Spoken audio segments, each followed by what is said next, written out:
What's going on, everybody? So this is a fun video today because it's amazing how going to can jams, you meet people, you become friends with people, you learn from them, and it's just an extraordinary thing. So my first can jam was 2023 Dallas. Then I went to New York 2024, and I didn't know anybody. And one of the first people I met was a gentleman named Leo, and Leo was at the MusicTeck table. And we've just became fast friends. We talk all the time. I've learned so much from this guy. Like when it comes to just the business end, just tuning, crossovers, like just multiple things. It's been phenomenal. And and so I learned that he also plays drums, which he's a great drummer, plays with a band, and he helps tune IEMs. Like he's got this phenomenal ear. Like this, he's truly, truly, truly great ear. So I've had a lot of fun listening to and owning a few of the IEMs that he's helped tune, being the Satin, and we know how great the Satin is. The Multiverse Mentor, we know how great the Multiverse Mentor is. But I'm very excited today because we're going to do the collaboration between MusicTeck and QDC. It is based off the Emperor, but it is actually tuned by Leo. So we're going to do the MusicTeck.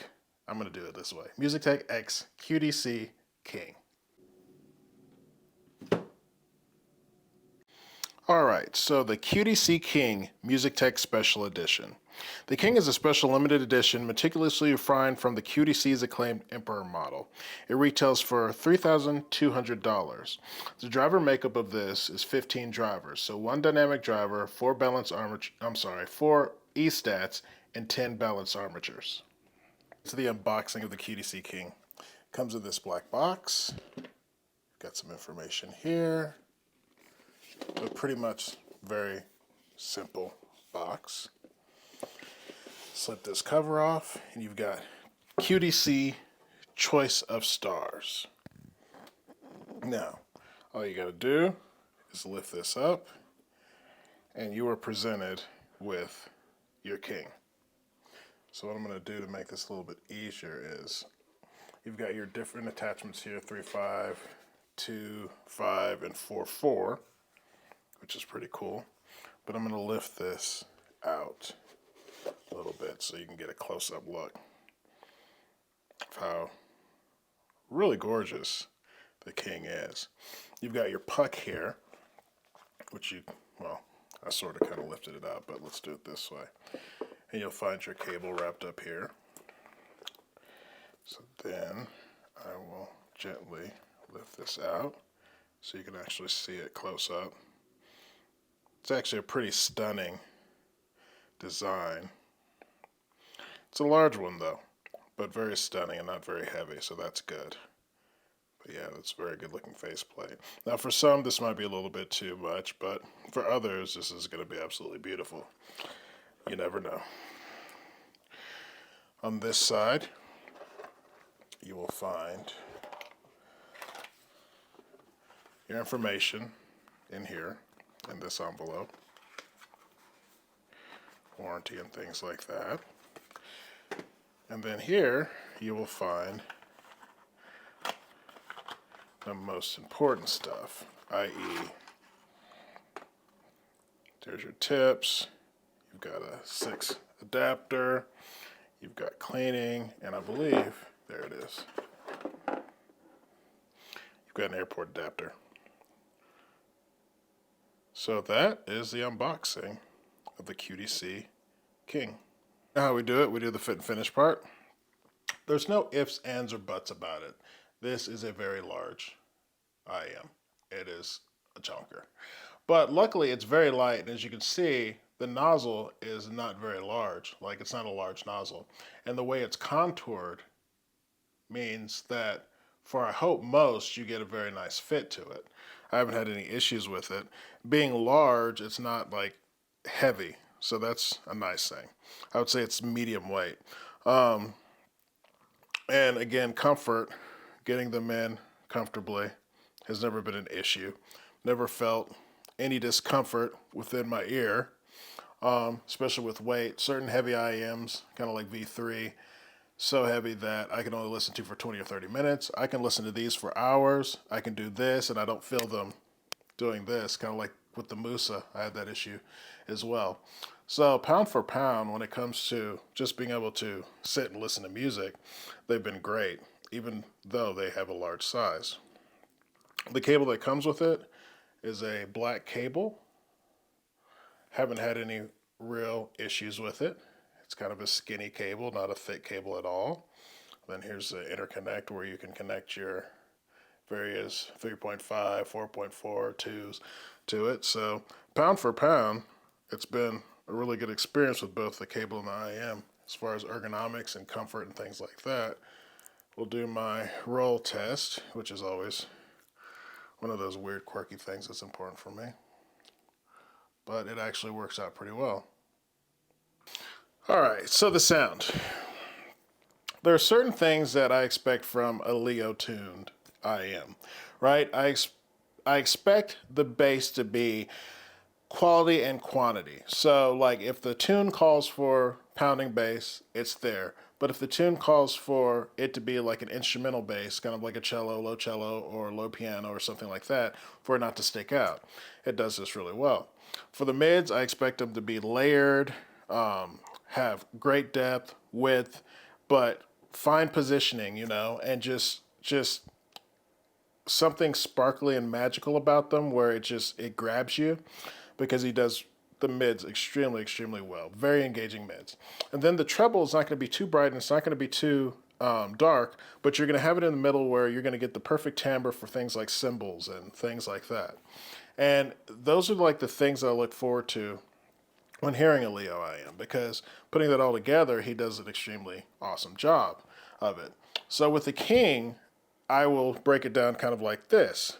So if I'm listening to Buried with a Friend or I'm listening to Go Go Penguin, I get either the pounding, awesome bass, the low bass, the sub bass, and really good mid bass, or I get the accurate tones of the bass player playing.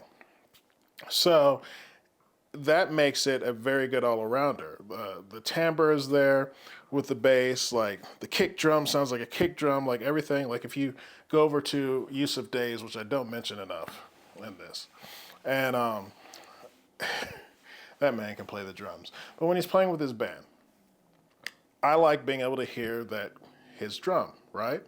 And all the drumming, but I want it all to be layered with the saxophone and the beautiful Elijah on the keyboards and Palladino on the bass. Like I want it to all merge together into this beautiful sound, which it does. There's depth to it. So that's what's really nice, and the treble is very good too, because there's a sparkle enough there, but it's genuine cymbal crashes, things like Manu Katchu, things like Polyphia, things like going back to Sincato, and his new album drop. Make sure to check it out. I want the cymbals to sound accurate, right?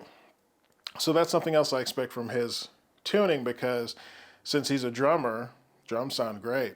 Guitars sound great, instruments sound great. Like the timbre is on point. It's just a great sounding, accurate sounding IEM. But what I found that I really truly adore about it is that voices. This IEM made me do like a whole bunch of voices. It made me do a lot. Maya Delilah, I always forget. Begin Again. Maya Delilah, Begin Again. First track off her debut album. Listen to the whole album. It sounds superb. Her guitar playing, her singing just sounds so good. But this made me pull out some Luther Vandross, Michael McDonald, Hall & Oates. Can't think of what her name is, but like Brian McKnight, Take Six. Like I wanted to hear more and more voices on this, because I think Leo's doing an excellent job right now in just making beautiful sounding voices on IEMs. So that's pure enjoyment too. So when you've got these really beautiful, accurate mids when it comes to instruments and things like that, and then you've got these lovely voices, it creates kind of a magical experience. So the King to me is a darn good IEM, especially at the price, because it's very revealing as well. And I don't know how he does that, but he does it where generally the things that would be obscured by having bass like it does aren't. Like they're still there. You can still hear the macro and micro dynamics. You can hear like the little nuances in the music just the way he tunes it, and it's spectacular. You can hear that on Satin as well. Like it's so revealing in a sense. And this is also one that will change with whatever source you're using or cable and stuff like that. So you can get different sounds from it, which he is also a big proponent of too. So on a different day, you can have a different sounding IEM, which is kind of cool. So the King is really, really good. There's one more point I was gonna make about it that I really, really like about it. Oh, all arounder. I'm an old man, not that old, but old man. And I really do like the option of just grabbing one IEM and listening to going from jazz to classical to pop to a little bit of rap, excuse me, maybe a little bit of country, but all different genres, and not have to go, oh, well, this is my specialist for this and this is my specialist for that. I don't like doing that. It's too much for me sometimes.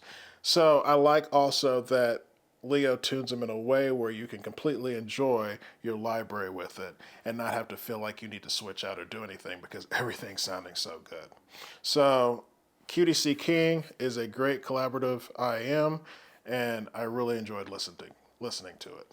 So there are a bunch of new IEMs. There are a bunch of IEMs out there already. And if you are looking for something that's got beautiful voices, the timbre is great, instruments sound really, really good. You want some nice bass, you want some nice accurate treble, and it's just really a quality product. This is a good one for you. If you have any questions or comments, feel free to ask, and I will see you in the next video.